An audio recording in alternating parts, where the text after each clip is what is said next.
Which, like, if I wanted 2 hours of silence, I would just put on a nature documentary and mute it. I don't really actually need Brad Pitt to be there.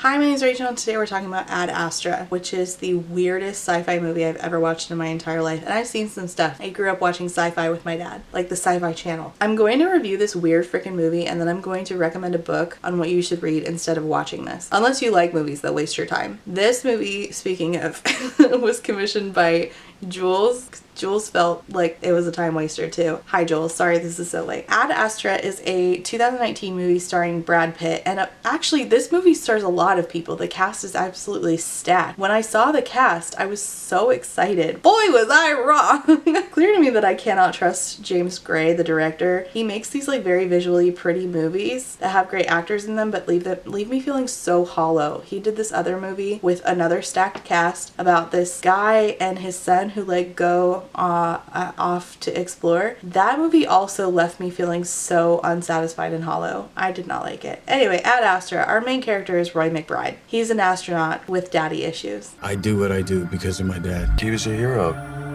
He gave his life for the pursuit of knowledge. His daddy was also a super cool spaceman. Roy McBride, living in a near future where space travel is like a regular occurrence. People are just like shooting over to the moon to get some subway. No, that's not a joke. There's a subway on the moon now. McBride is like this legendary astronaut whose heart rate never goes over 80 beats per minute, even when he is literally falling to the face of Earth.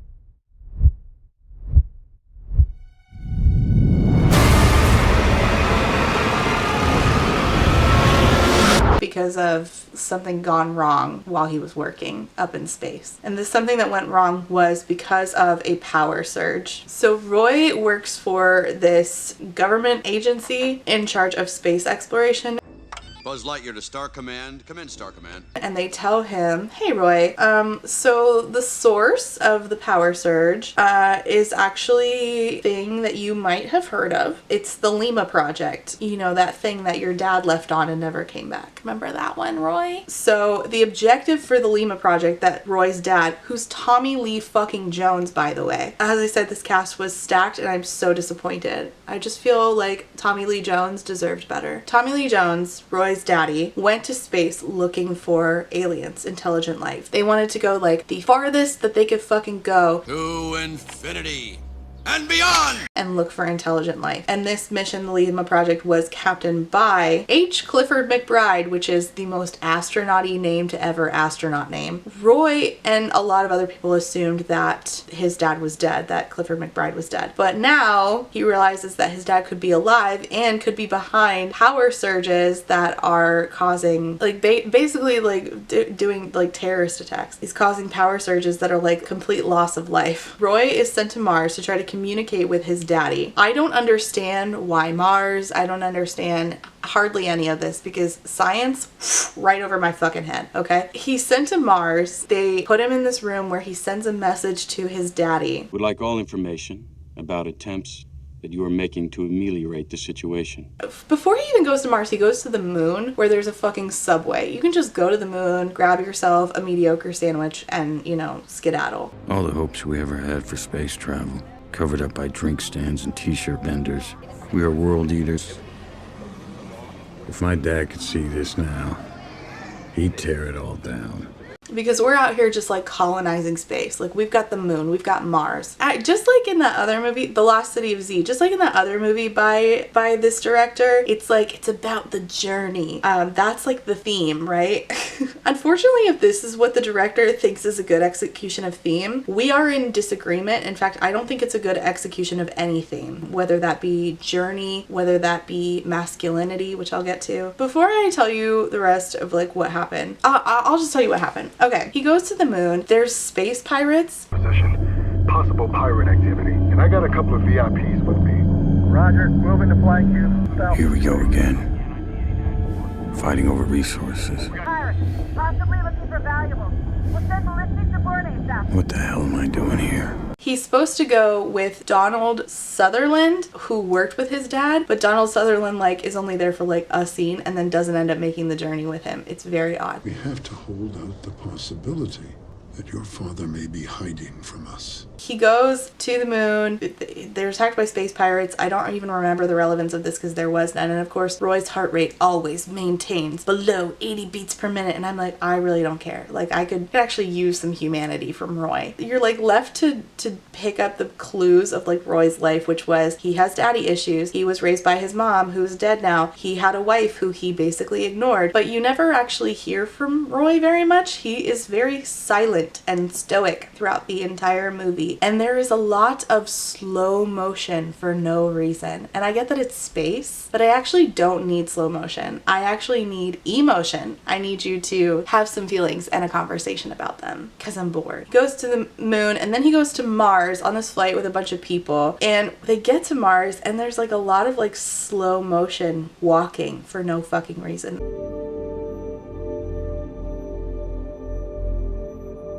And I'm like, am I having a stroke? Why is this happening? Why is this in slow motion right now? Like there was no purpose for it. They're just walking through the Mars space station and it's in slow motion. And so then he gets to Ruth Negga, who works on the Mars space station. Her character was underutilized. Everybody was underutilized. Basically, all Ruth Negga is there to do is be like, hey, your dad killed my parents, by the way. Like, your dad has unraveled, is like, he forced everyone to stay on the Lima project even when they didn't want to, and he killed my parents. And then there's just nothing. This movie just felt so pointless. Like, I question every single choice made about this. Like, starting with the cast alone. Ruth Negga and Donald Sutherland, not the only people underutilized here. Liv Tyler is Roy McBride's ex-wife. She is not really in the movie. I think total screen time for her was maybe 60 seconds. So I'm sitting here waiting for Tommy Lee Jones, Liv Tyler, Ruth Negga, Donald Sutherland to get like the screen time that they deserve, right? And have a shining moment, because I can name like phenomenal performance by each of these people. Nobody had a shining moment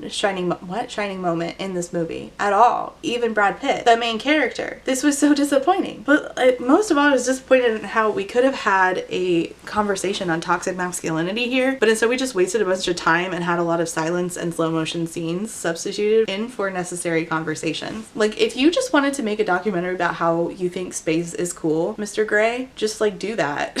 On the way from the moon to Mars, actually, they find like a spaceship that has like a distress call. They go onto the spaceship. Roy McBride and another astronaut, they go on. They can't find anybody, but then they see a bunch of blood. They split up, which, like, why would you split up? And the other astronaut he was with, Roy finally comes upon him and he's like, hey, I don't think anybody's here. And then he realizes that that astronaut is like getting his face eaten by a fucking space monkey.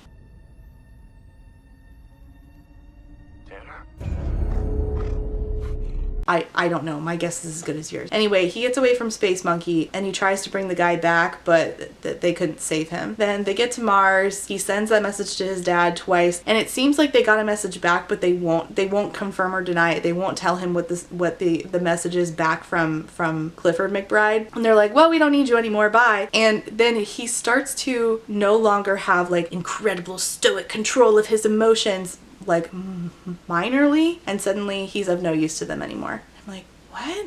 Huh? They tell him like, oh, you're actually not gonna go on the mission. We're not gonna send you anymore. So he gets on the ship anyway after Ruth Negga tells him, by the way, your dad killed my parents. Your dad has unraveled and killed a bunch of people. So my guess, is that you're led to believe at this point that his dad is just basically like a terrorist. And so he swims underwater to get inside of the spaceship that his crew that brought him there is on. They're gonna go do the mission. He gets on and he's like, hey, don't kill me, but like I really want to go on the mission. And they're like, yeah, we're gonna kill you. So they come after him. All of them end up dead except for him.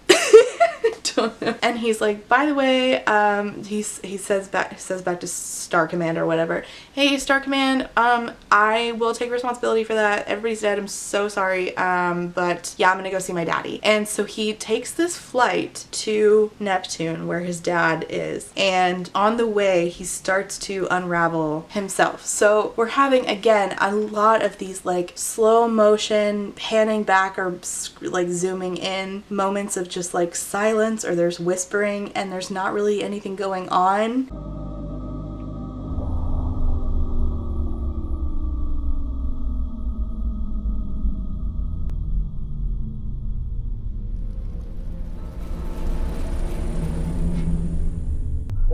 here is the new star shade, just ready to deploy. You see it opening? It's just happening. And after a whole movie where we already had a ton of scenes like that, I'm like, okay, I'm gonna need you to stop it. What was the reason? Like, I know that space do bad things to brain. I get it. And I get that like the isolation is really rough on him, but I don't need to see it played out in slow motion with no words. Like, you could do subtext. Could you do some subtext? I just feel like you could do subtext. Just like having me stare at this man silently while he is unraveling because space is hard on your brain. I'm just like, that's enough. He gets to Neptune, he finds the ship, that the thing that's causing the power surges, and he puts a bomb on it. And while he's there, he's like looking around for his dad, and his dad's like, hey Roy. Roy? Roy, is that you? I have cataracts, I don't see very well. And that's when I knew that Tommy Lee Jones' character was also going to be shitty and underutilized. He basically just has this like really short, stupid conversation with his dad where his dad's like, looking for aliens is important to me. I never cared about you. Fuck off. This is a one-way voyage, my son. You talking about Earth? There was never anything for me there. I never cared about you or your mother or any of your small ideas. And I never once thought about home. I know, Dad. I knew this would widow your mother and orphan you, but I found my destiny, so I abandoned my son. I still love you, Dad. I'm taking you back. I have work to do. Roy's like, okay, Dad, no emotion once again. And so they get outside of the spacecraft and he's like, all right, we're going to try to get back on my spacecraft. And his dad makes it so that Roy is like holding on to him and he's trying to like go fuck off into space and die. And he's like, let me go, Roy, just let me go.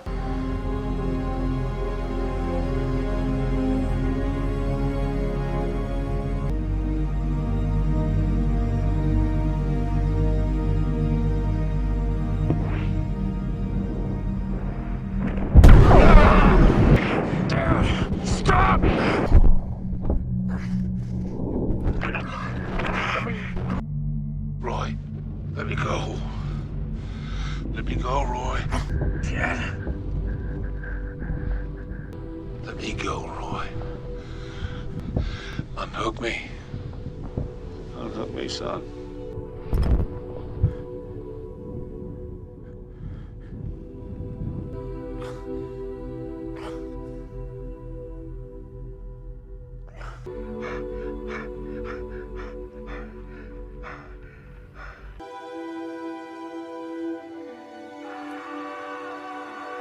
I'm like, why? Why? And then he does. He's like, no, Dad. And then he does. You just see, again, it's just slow motion of Tommy Lee Jones going out into space. And eventually he will die inside of a spacesuit in space. And that's it. That's it for Tommy Lee Jones. What? And then Roy has to get back on his spaceship, which is tough. And then he goes back to Earth and he lands. And I'm thinking he's going to get arrested for killing all those people. He doesn't. They're like, oh, so glad you're back. They like get him out of the spaceship. And then the end of the movie is him going and seeing his wife, ex-wife.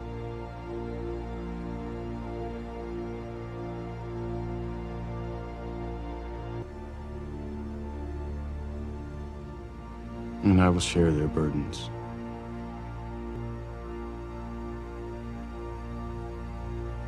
And they like wave at each other. Yeah. So this was like 2 hours of silence, essentially. Which, like, if I wanted 2 hours of silence, I would just put on a nature documentary and mute it. I don't really actually need Brad Pitt to be there for that. While doing a little digging, if anyone thought this movie was actually good, I found an article complaining about someone else's view on the book. This dude wrote in Medium, Ad Astra, James Gray's latest film about a man on a journey of obsession and self-discovery. It's predicated on a crisis of identity, ushering in a new version of masculinity in defiance of traditional stoicism. Interestingly, and perhaps indicative of how confused men are right now, some critics like Guardian Steve Rose lamented the film as an example of toxic masculinity, in quotes, that catch-all term for seemingly harmful representations of maleness that has lost most of its meaning due to misuses in cases like this. And he quotes the article in The Guardian that he's upsetty spaghetti about, saying, Brad Pitt's Saga is the latest sci-fi film to fall back on stereotypes of heroic men and emotional emotional women. The subheadline reads, the argument doesn't get much deeper than that, suggesting that Pitt's lone man saving the world story arc is just another in a long history of lone man saving the world story arcs. No comment? While this is somewhat true on the surface, in that it more or less describes the film's plot, it also reads as though Rose didn't actually see the film. It's always the, did you even watch it? Yeah. I did. I'm like, did you though?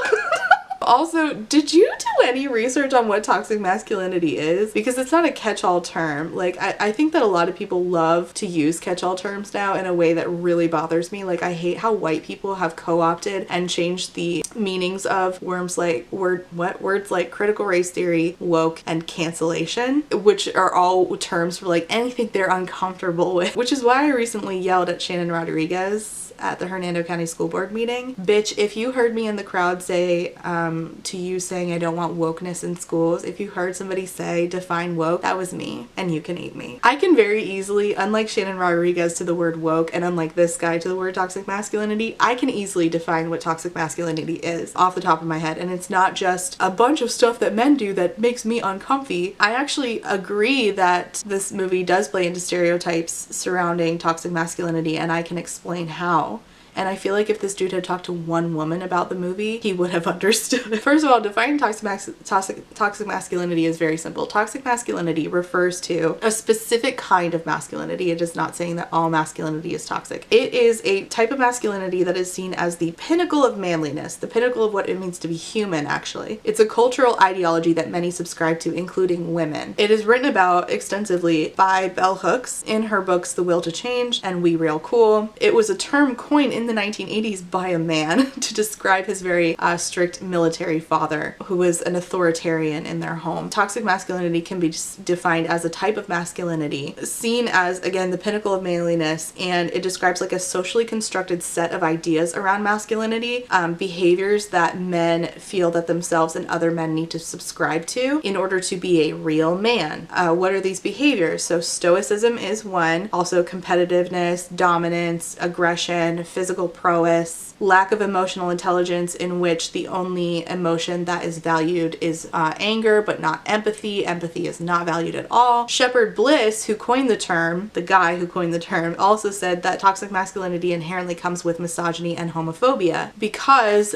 those people are feminine and therefore are not the pinnacle of masculinity, which are seen as like which is seen as like the pinnacle of humanity is to be a manly man. So if you're feminine, either a woman or a more feminine man, you are lesser than this pinnacle and less worthy. All of these are ideas and traits that are toxic and are categorized as toxic masculinity because of the harm they do, not just by the people who carry them out in the way that they enact their masculinity, but they're also harmful to the person who is acting out the toxic masculinity. If you have a husband who is someone who is toxically masculine, he's not just harming the women in his life like his wife or his daughters, he's also harming himself. And that's why it's toxic. It's toxic to everybody, including the person acting it out. The socialization of boys in societies that value toxic masculinity normalizes violence, both from the boy onto others, but also onto the boy himself. So utilizing that definition and that context, that understanding of what toxic masculinity is, and has always been defined as, let's let this man who loved this movie tell us what happened in the movie. I'll let him mansplain it, and I'll tell you where he didn't understand the toxic masculinity, where it did and didn't come into play. Pitt's character, Roy McBride, is a major in U.S. Space Command. When the film opens, the solar system is being threatened by massive power surges. He is told the surges are originating from the Lima Project, a discovery mission headed by his father who hasn't been heard from in 16 years. Roy is the stoic type, professional, rational, and stereotypical manly presence. Okay, so you get the basic stereotype of stoicism, but you don't really do any work to like engage with that idea. Okay.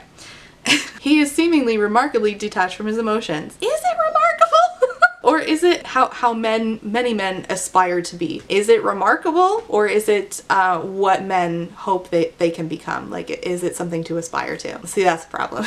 barely reacting to his wife Eve. I did not even know her name was Eve because that's how completely irrelevant she is to the story. Eve deciding to leave him. He is a career man, devoted to the space command and presumably indifferent to everything else. When he's told that his father may still be alive though, you can practically see Roy's eyes twitch. Can you practically see it or can you literally see it? Anyway, when he's told blah blah blah, he denies it as a possibility, not so much because of any scientific or rational reasoning, but due to his discomfort in confronting unresolved issues. All of that is left up to the viewer to deduce, which is part of my problem with the film. There's no emotional intelligence because of the constant stoicism from Roy. And yet he's drawn to the mission to put an end to the Lima Project's catastrophic surges. Sure, they are maybe in part to help save the world or whatever, but mostly because it may bring him back to his father, the man who made him what he is. Now you're about to see my eyes twitch. In short, he aims to reconnect with his father himself by reconnecting with his father, whether he is conscious of that impulse or not. Bro, what made him what he is? His dad wasn't even around. If we are going by what made him who he is, you would have to talk about the active parent. So his mother made him who he is. She was the only active parent. Part of what you see in debates with men about toxic masculinity is they're like so sure that fathers are needed in the home to create good kids, particularly boys. They attribute fatherlessness to things like more drug use, etc., not taking into account other variables that lead to that, and not actually being able to explain the causal relationship between what exactly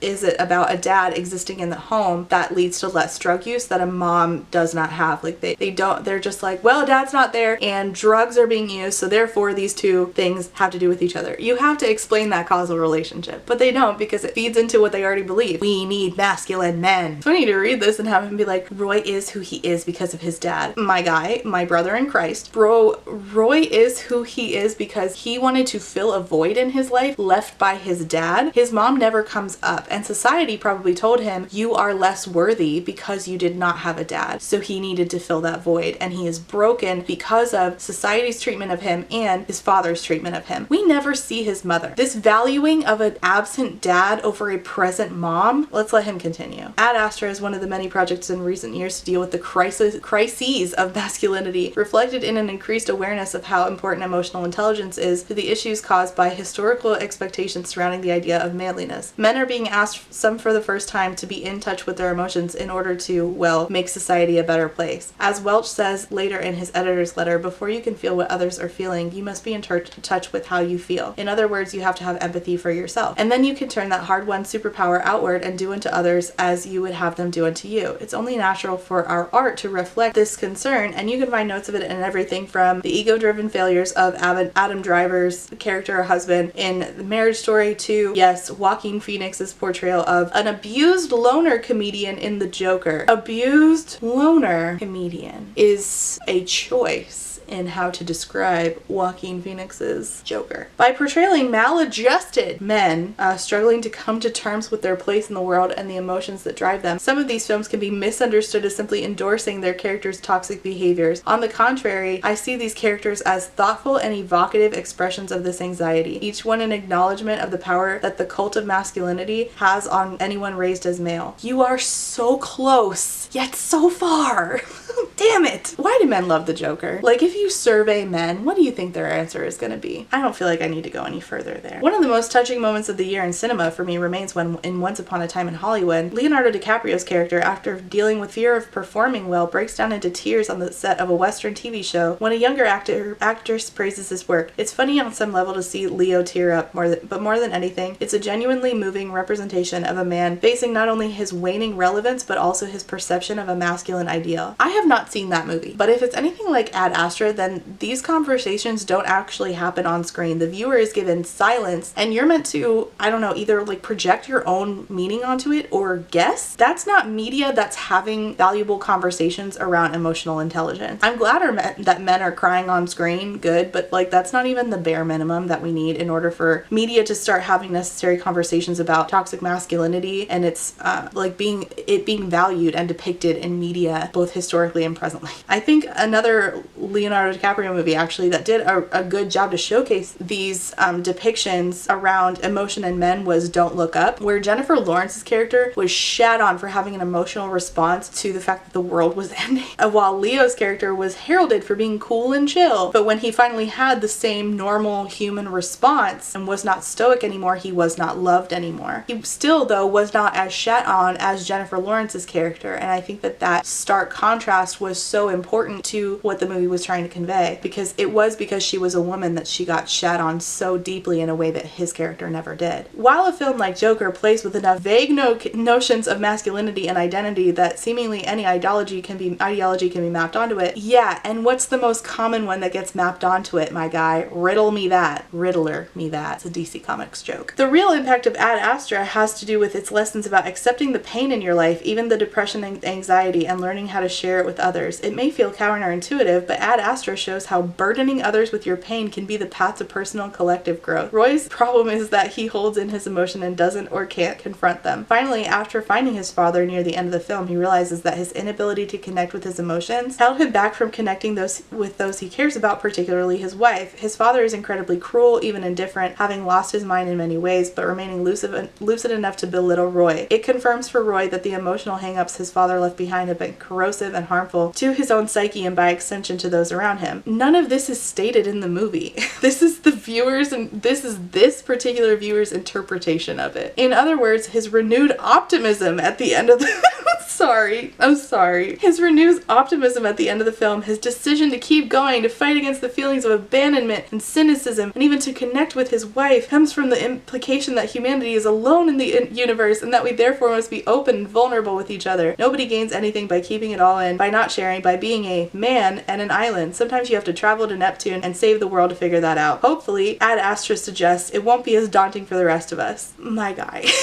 The problem here is that you are ignoring the societal problem of toxic masculinity. He never would have had to go to Neptune to figure out that his dad was actually a piece of shit all along, and that he himself had treated his wife like shit by not prioritizing her or emotional intelligence. If he did not live in a society that taught him his only value came from being like his absent dad. The effects that the women had on his life were never actually valued or discussed in the narrative whatsoever. It was just like, let me go to Neptune, find out why my dad sucks, and then meet up with my wife at the end. Also, there's space chimps. Silent contemplation is not a substitute for doing the work, both inwardly and outwardly, to confront toxic masculinity. We wasted so much fucking time in this movie in utter silence. Slow motion silence! I never saw Roy burden someone else with his pain. That literally never happened. Was it supposed to be the scene at the end, which was silent, where he meets his wife at a bar and they don't say anything? They just wave at each other? That's unburdening? Funny, because it doesn't come with the necessary part that Roy needs to take on, which is accountability. That sure, he became like his dad in that he became a space explorer, but he also became like his dad in that he abandoned a woman in his life and did not value her at all. The storytelling itself does not even value the women in Roy's life. This is the problem with men who don't understand toxic masculinity. Even when they say they are trying, they want credit for not even doing the bare minimum. Roy's story did not give me hope. Roy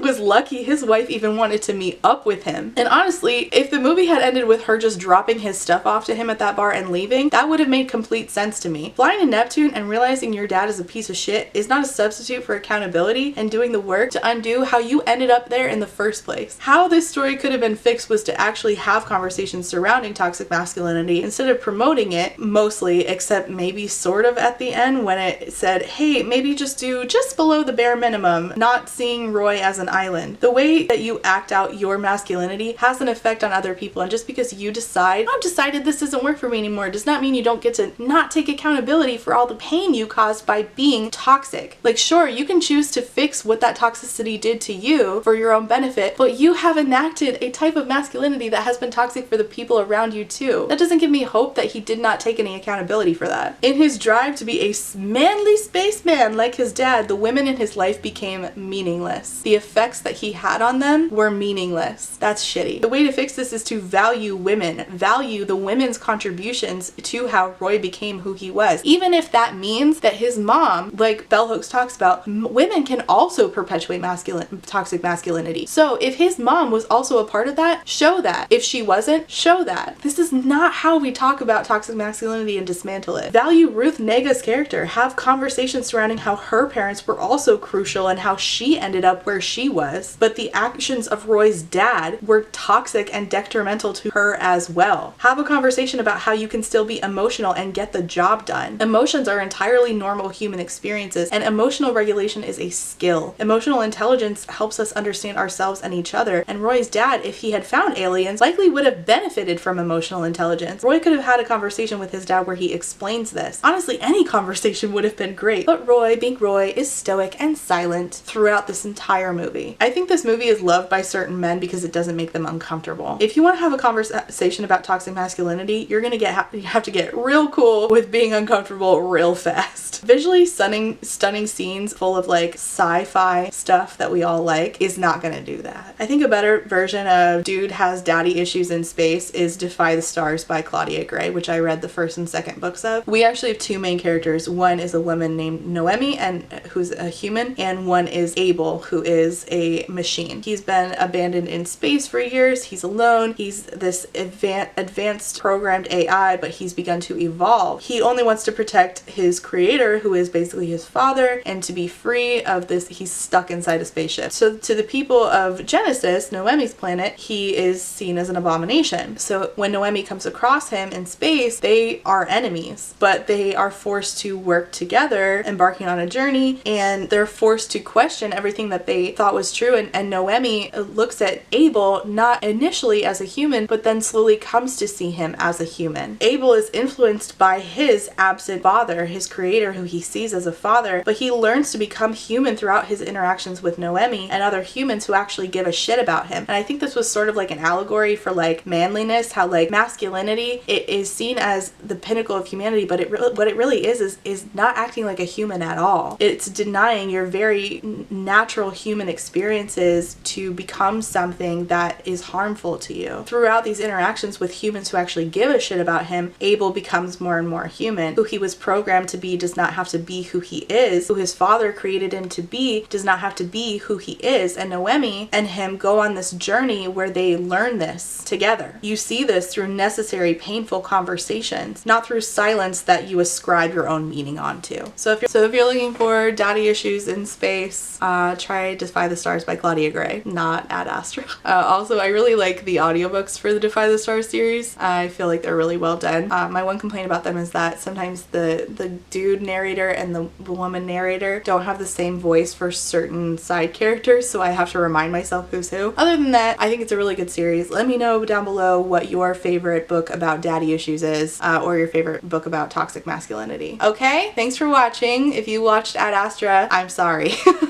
Let me know your comments and questions down below, and I will see you next time. Bye. Hi, it's me, Trash Can Rachel, and I have to say thank you for being a friend to my Therapy Girls patrons, and those are Alexander, Allie Magpie, Amanda M, Ashley B, Bubble Tea, Cami, Chris, Claire, Des Roberts, Emperor's New Blues, DJ Krimmer, Harley, Jack and Jill, John E, Casey McKenzie, Kate W, Kelly K, Quinn, Lady Kittybug, Lex, Lula, Molly, Alice, Peggy Lou, Witch Bitch, Rain, Samar, Scarlett, Shiny, SMK, and Zachary. Thank you all so much for being a friend.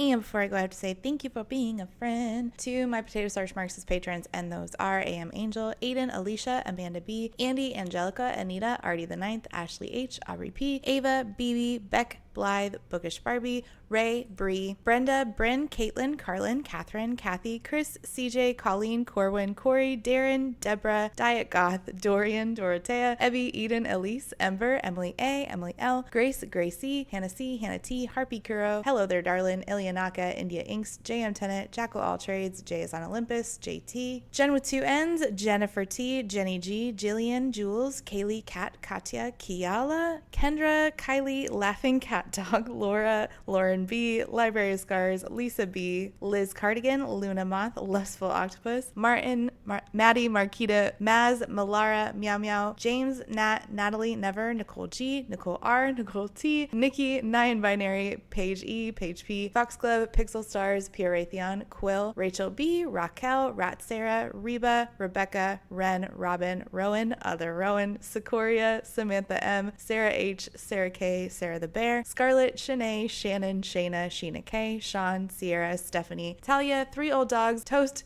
Trash Can Teddy, Dido, Phoenix, Valentine, and Writer A. Thank you all so much for being a friend.